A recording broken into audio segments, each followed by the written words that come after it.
and welcome back! Okay, so here we are with yet another Old World Almanack, the weekly update from the Warhammer community team on all the rules that we can expect for Warhammer The Old World when it lands in February of next year. As predicted, this week is the close combat rules. I have read these through very carefully, so hopefully I'm not going to make any of the slip-ups that I have made through overexcitement in previous videos.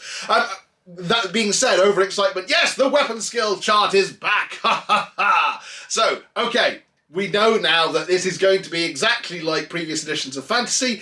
Close combat will be determined by models slamming into each other and then rolling to hit each other based upon their weapon skill. And it seems to be very similar to the weapon skill chart we've seen in previous editions, with if your weapon skill is equal to the opponent's weapon skill, you're needing a 4-up to hit. If your weapon skill is better than your opponent's weapon skill, you're needing a 3-up to hit. And if your weapon skill is more than half as bad, so for example if your weapon skill 2 and your opponent's got weapon skill 9, then you're needing a 5 or more to hit. But yeah, so in theory, you'll never hit on better than a 3, you'll never hit on worse than a 5, and 4s will kind of rattle around in the middle. What do we know then from this week's Old World Almanack that is different or stands out compared to previous editions of Fantasy? Well, first things first, a big upset for this, I suppose, is that the order in which you fight is not determined based purely upon who charged. That's something that's a bit interesting and a bit different. Instead, what we have had established is that once 2 units come smashing together on the tabletop, you pick which of your units you want to fight. So assuming it's your turn, you go, right, I'll fight with that unit of Swordmasters first, then I'll fight with that unit of Spearmen, then that unit of Dragon Princes, whatever. But so you as the controlling player choose the order of combats going across the board, allowing you then to plan ahead for things like overrun and smashing through units and crashing into other ones.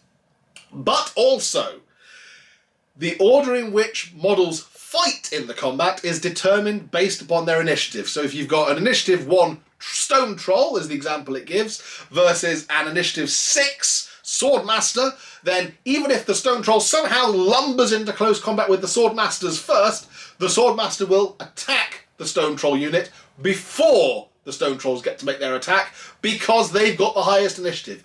And what is interesting is it sets out the suggestion that there will be modifiers. Now I'm assuming this might be things like a negative modifier if you've got a 2-handed weapon, or a positive modifier if you're a cavalry unit that's charging, or perhaps a negative modifier if you're charging a unit with pikes. Pikes, it mentions pikes. It says specifically, whether this is hyperbole in the article or not, it says this is the phase where, the mighty blow of the sword or the heft of the pike.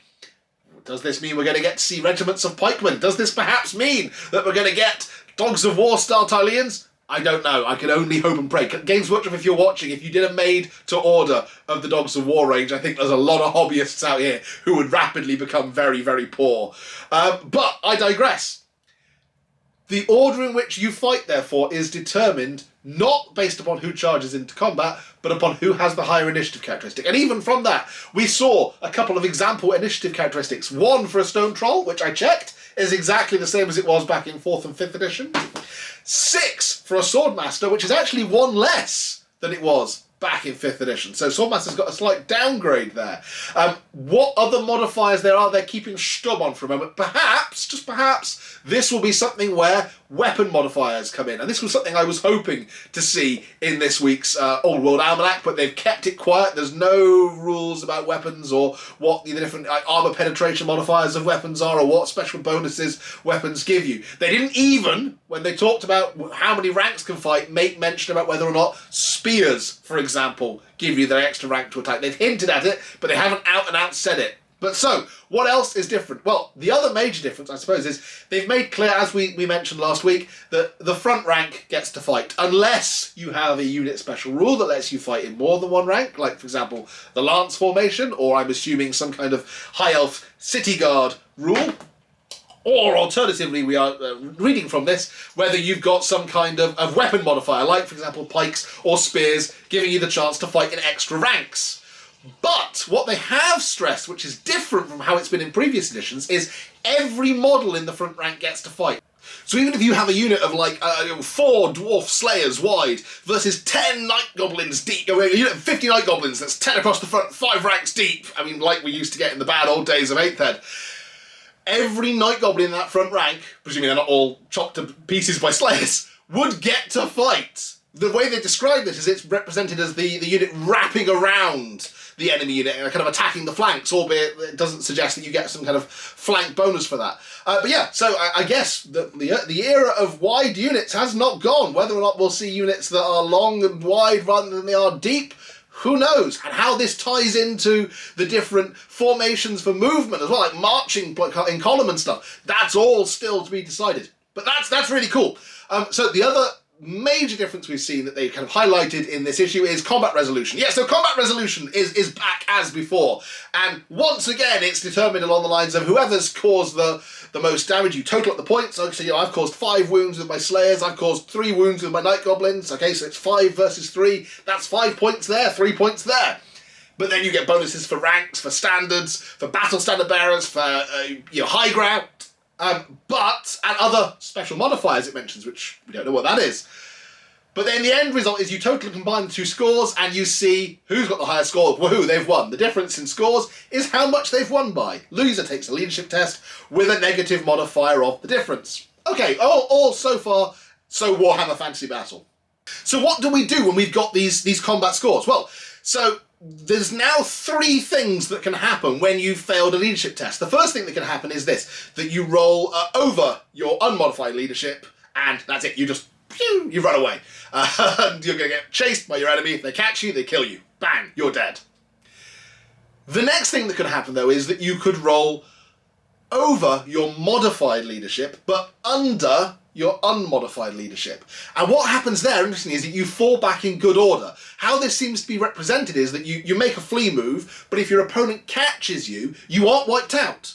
Instead, you reform where you've been caught, and the combat continues slightly further down the board.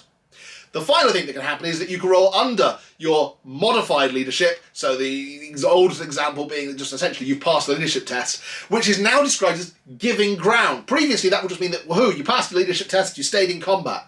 How it seems to work now, though, if you remember what it showed in some of the previous previews, is that you are pushed back a little bit. So I guess it's a little bit halfway between the giving ground, halfway between the falling back in good order and passing leadership test, that you move back a few inches maybe, but the combat just grinds back down the board. In either respect, there is now a mechanic whereby if you win your combat and your opponent passes the leadership test, it's not as simple as, well, it doesn't matter, then everything just stays as it is. Units will still be pushed down the board, which could be to the benefit of the attacker, the winning player, or it could be to their disadvantage, as it then leaves their flanks exposed to being attacked. You might push yourself out of position away from objectives. We don't know. But so, that's what they've revealed in this week's session. None of the weapons reveals that I was hoping for, and actually they're not going to be next week. By the looks of things, next week we're going to be dealing with psychology, so fear, terror, hatred. We'll find out whether one of my favourite mechanics remains in play, that if you're outnumbered by a fear-causing unit, previously you always had to flee. How that will interact with the new break test rules, who knows? But so, it looks as though Warhammer The Old World is still going to be very much its own game. It's going to be similar to some of the older editions of fantasy that we've seen, but it's not going to be identical. I'm going to dig in and start building myself some more Bretonians. I've got a certain Bretonian lady here in my hands here to paint. I'm going to get on with building her. Come back later in the week for more Warhammer action. Thank you very much for watching. As ever, I will catch you next time. Bye for now.